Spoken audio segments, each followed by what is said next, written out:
대한민국은 그동안 캐나다 잠수함 사업을 수주하기 위해 다양한 노력을 기울여 왔습니다. 캐나다가 우려하던 전반적인 산업 문제를 해소하는 것은 물론이고 태평양을 횡단하는 실증까지 감행했습니다. 그런데 그럼에도 불구하고 잠수함을 한국과 독일에 절반씩 나누어 준다는 이야기가 흘러나왔습니다. 사실 이런 이야기는 몇 달 전에도 한 차례 나왔는데 당시 캐나다 고위 인사는 이를 반박했습니다. 캐나다 측은 잠수함을 반반으로 나눈다는 발상은 말이 안 된다고 하면서 생산의 효율성과 정비, 그리고 장비의 통일성 등이 현저히 떨어진다고 지적했습니다. 하지만 막상 캐나다 내부에서는 갈등이 그렇게 심하지 않다는 의견도 나오고 있습니다. 원래 전통적인 동맹과 나토 관계를 고려하면 당연히 독일로 기우는 판이었는데 한국이 제시한 조건이 너무 좋아서 놓치기 아깝다 보니 변수가 생겼다는 것입니다. 독일 입장에서는 한국이라는 열매가 너무나 탐나는 상황이라고 할 수 있습니다. 실제로 현지 매체에 따르면 대서양 함대는 독일 잠수함으로, 태평양 함대는 한국 잠수함으로 채운다면서 잠수함의 운영 범위까지 구체적으로 짚는 보도가 등장했습니다. 캐나다의 유력 정치 전문 매체인 폴리시 매거진은 관련 칼럼을 실었는데요. 이 매체는 왜 둘 다 안 되겠는가? 라는 제목을 통해 반반씩 나누는 방안을 합리화하고 있습니다. 캐나다 동부 대서양 쪽 헬리팩스 기지는 독일 잠수함을 배치합니다. 캐나다 서부 태평양 쪽 에스콰이몰트 기지는 한국 잠수함을 배치합니다. 동쪽은 독일, 서쪽은 한국이 맞는 구조입니다. 전체 계약 규모는 최소 41조 원에서 55조 원에 달합니다. 이걸 절반씩 양국에 나누어 주겠다는 겁니다. 그렇다면 캐나다는 왜 이런 복잡한 묘수를 다시 꺼냈는지 의문이 드는데요. 전문가들은 이것이 엄청난 실수라고 지적하면서 한국을 택해야 한다고 말합니다. 왜 그런지 살펴보겠습니다. 캐나다 정부가 검토 중인 구상은 이렇습니다. 독일 TKMS의 타입 212C, D 잠수함 6척은 대서양 연안 초계에 배치하고 한국 한화오션에 KSS-3 배치 2, 즉 장보고, 3-6척은 태평양 연안과 인도 태평양 작전용으로 활용한다는 겁니다. 12척 전체를 한 나라에서 사는 것이 아니라 작전 구역에 따라 둘로 쪼개는 구조인 셈입니다. 금액으로 보면 총 240억 달러, 우리 돈으로 약 35조 원 규모인데 이게 반반이 되면 한국 몫은 약 17조 원대로 줄어듭니다. 원래 60조 원짜리 사업으로 불리던 것이 절반으로 쪼개지는 셈이죠. 여기에 MRO를 비롯한 20년간의 정비와 기타 보수 사업도 자연스럽게 절반으로 줄어듭니다. 왜 굳이 이렇게 하려는 것인가? 의문이 드는데 배경이 있습니다. 캐나다는 잠수함 도입과 연계해 자국 자동차 산업에 대한 투자를 요구해 왔습니다. 트럼프의 관세 정책으로 캐나다 자동차 산업이 타격을 입은 상황에서 이번 잠수함 계약을 지렛대 삼아 투자를 끌어내겠다는 겁니다. 한국에서는 지난 1월 정의선 현대자동차그룹 회장이 정부 고위 대표단과 함께 오타와를 방문해 전기차 배터리 소재와 제조 협력을 포함한 양해각서를 체결했습니다. 독일도 경제부 장관이 오타와를 방문해 자국 자동차 산업의 캐나다 진출 확대 의사를 밝혔습니다. 그런데 일각에서는 물량을 반반으로 나누면 양쪽 모두에서 투자를 받아낼 수 있다고 전합니다.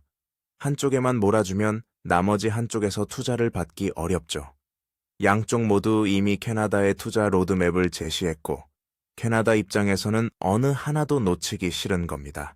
여기에 지정학적 리스크를 분산한다는 명분도 있습니다. 미국 의존도를 낮추기 위해 유럽과 아시아 양쪽과의 유대를 강화하겠다는 칸이 총리의 외교 기조와도 맞아떨어집니다. 만약 어느 하나를 선택한다면 그 반대편 나라와는 관계가 서먹해질 수 있는 겁니다. 애초에 캐나다가 60조 원 규모의 발주를 한다고 해놓고 양쪽을 너무 오랫동안 애타운 나머지 한국과 독일은 서로 더 좋은 조건을 던지는 가운데 이 정도면 그래도 우리에게 발주하겠지 하고 생각한 것이죠. 실제로 이 상황에서 어느 한쪽을 택하면 캐나다는 비난을 받고 신뢰를 잃게 되는데, 한쪽은 전 세계 방산 최고의 생산자인 한국이고 다른 한쪽은 전통적인 나토 동맹 라인인 독일이기 때문입니다. 양쪽 모두 발을 들여놓은 상태로 한국에는 총리와 장관이 5번 이상 다녀갔고 독일도 마찬가지였습니다. 캐나다는 둘 다 가질 수는 없으니 그렇게 반반씩 나누어 어느 쪽도 서운하지 않게 하면서 자신은 실리를 챙기겠다는 겁니다. 캐나다 정부가 이것을 묘수라고 생각하는 것 아니냐는 의견이 나오는데요. 그러나 캐나다 정부는 스스로 모순에 빠지는 부분이 있습니다. 마크 카니 총리 본인이 지난 9월 단일 함대 운영에 따른 효율성을 강조하며 혼합 함대 구성에 의문을 표한 바 있는데, 지금은 반반 발주를 검토하고 있다는 겁니다. 전문가들이 지적하는 문제도 명확합니다. 잠수함 사업은 단순히 배를 사는 것이 아닙니다. 30년 이상의 유지 보수와 정비 MAO, 그리고 승조원 교육과 훈련까지 묶인 초장기 프로젝트입니다. 플랫폼이 두 종류가 되면 승조원 교육과 부품 조달, 정비 인프라를 전부 두 세트로 운영해야 합니다. 그만큼 비용 부담이 커지는 거죠. 공급망이 복잡해지고 부품 재고 관리가 어려워진다는 우려가 국방 전문가들 사이에서 나오는 이유가 바로 이 때문입니다. 그리고 독일의 경우도 조선소를 건설하는데 물량은 절반밖에 받지 못한다면 계산기를 두드릴 수밖에 없습니다. 60조 원짜리로 뛰어든 사업인데 그것을 반으로 나눈다는 게 수지가 맞지 않는다는 겁니다. 한국 방산업계의 반응은 당혹스럽다는 표현이 나오고 있습니다. 애초에 한국과 독일 모두 12척 단일 수출을 전제로 조건을 설계했기 때문인데, 기술 이전 규모와 현지 투자, 산업 협력, 이 모든 조건이 12척 기준으로 계산된 겁니다. 6척으로 줄어들면 그 조건들을 전부 다시 계산해야 합니다. 현대차 그룹의 캐나다 사업인 수소 연료 전지 인프라는 물론 AI 사업 등도 함께 꼬이게 됩니다. 잠수함 사업은 초기 건조 계약보다 수명 주기 전반에 걸친 MRA에서 더 큰 수익이 납니다. 발주 수가 절반으로 줄면 장기 수익도 절반으로 줄어들게 되죠. 또한 캐나다 해군의 단일 표준 플랫폼이 되지 못하면 향후 추가 사업에서도 주도권이 제한됩니다. 물론 이것이 발주를 아예 못 받는 것보다는 나쁜 소식만은 아니라는 시각도 있습니다. 이번 사업은 한국 방산업계가 북미 시장에 본격 진출하는 최대 규모의 프로젝트입니다. 6척이라도 확보하면 한국 잠수함이 북미 해군 전력으로 운영되는 첫 사례가 되는 거죠. 이를 본 주변국들은 한국이 이제 G7 국가의 잠수함도 생산한다는 인식을 하게 됩니다. 생산 부담 측면에서도 12척을 단기간에 수주하면 국내 해군 물량과 병행해야 하는 부담이 커지는데 6척은 상대적으로 관리 가능한 규모라는 분석도 있습니다. 그런데 그럼에도 캐나다 내부에서는 여전히 한국에 대한 미련을 버리지 못하고 있다는데요. 캐나다 내부에서 한국이 12척 전량을 생산해야 한다는 강한 목소리가 나오는 이유가 있다는 겁니다. 캐나다 정보와 해군 관계자들은 캐나다 내 건조가 기술적으로는 가능하지만 매우 비효율적이라고 하면서 캐나다 공장 건설은 잠수함 인도 일정을 크게 늦추고 비용을 크게 늘릴 수 있다고 언급했습니다. 캐나다 일간지 힐타임스 보도에서도 주 캐나다 한국 대사관 관계자는 이 점을 분명히 언급했습니다. 현재 캐나다 해군이 운영 중인 빅토리아급 잠수함 4척은 2030년대 중반부터 차례로 퇴역할 예정입니다. 해군 전력의 공백을 막으려면 신형 잠수함을 최대한 빨리 확보해야 하는 시간적 긴박감이 최우선 목표인 것입니다. 캐나다의 한 방산 선임 연구원은 현지 인터뷰에서 잠수함의 캐나다 국내 생산 논의는 공급업체들이 제안을 더 매력있게 만들려는 노력의 일환이라며, 캐나다 국방부가 실제로 원하는 것은 가능한 한 빨리 잠수함을 확보하는 것이라고 명확히 말했습니다. 또한 캐나다 내에서 여러 척을 건조할 경우 비용이 늘고 프로젝트 인도가 늦어진다면서 이는 결국 프로젝트가 끝난 뒤 고객도 없는 생산 라인을 만드는 모양새라는 현실적인 문제도 짚었습니다. 캐나다 군사연구소에 따르면 캐나다 내부에는 전문 조선소 인력이 거의 전무하며 노동자도 없는 상태입니다. 이런 환경에서 캐나다의 조선소가 들어서고 건조가 매우 복잡한 잠수함을 만든다는 것이 가능하냐는 것이죠. 일단 독일은 조선소라는 당근을 던져주지만 결국 캐나다에서 조선소를 짓다가 포기할 가능성이 크다고 했습니다. 그리고 조선소가 지어지더라도 캐나다에서 만들어지는 잠수함 가격은 한국 잠수함 가격보다 몇 배가 됩니다. 지금 당장 미국 조선소의 문제가 바로 이것인데 구축함 한 척이 한국보다 최대 5배 이상 비싼 것으로 추산됩니다. 캐나다 군사 전문가들은 허황된 조건으로 독일의 제안을 받아들이면 안 된다고 말하고 있는 것입니다. 한화 측은 대부분의 잠수함은 한국에서 건조하고 캐나다 해군이 빠르게 운영하도록 돕는다고 했는데 독일처럼 현지 주민들에게 일자리를 준다는 명목으로 진행하는 사업은 누더기가 되어버린다는 것이죠. 공장이 있어봤자 누가 캐나다에서 건조하려고 하겠는가 하는 당연한 의문이 뒤따른다는 겁니다. 그러다 보니 정치와 실리 가운데 캐나다 정부는 아직도 저울질을 하고 있는 상황으로 파악됩니다. 군사 쪽에 가까운 연구소에서는 한국이 답이라고 하고 외교 정가에서는 독일이 유리한 것 같다고 하는 것이죠. 그런데 이에 대해 전문가들은 예전 같았으면 진작에 독일로 발표하고 마무리 지었겠지만 상황이 달라졌다고 말합니다. 러시아 전쟁 가운데 각 국가들은 실질적으로 자국의 안보를 지키는 데 대한 시각이 달라졌으며 보호막이라고 여겼던 미국이 돌변하면서 더 이상 자신들을 지켜주지 않는다는 사실에 직면했습니다. 캐나다는 전 세계에서 가장 긴 국경을 가진 국가 중 하나로 러시아 건너편에 위치하고 북극과도 가깝습니다. 북극은 중국과 러시아가 득실거리고 있으며 이제 미국조차 캐나다 옆에 그린란드에 야욕을 보이고 있죠.